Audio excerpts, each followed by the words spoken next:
मस्तकात फक्त कुस्तीत भिना लागलेली आहे. हे माधू हलगी उचलली का तुझी?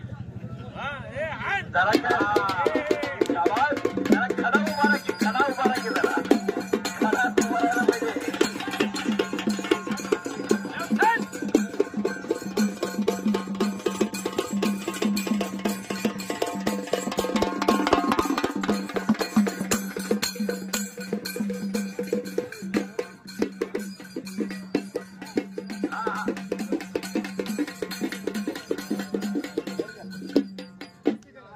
नारळ फोडलेला सप्पाकडनं वाजत येऊन वाजत घेऊन जायचा 100 रुपये.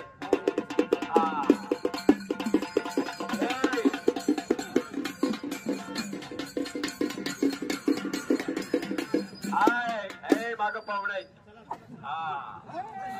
शाबास आहे.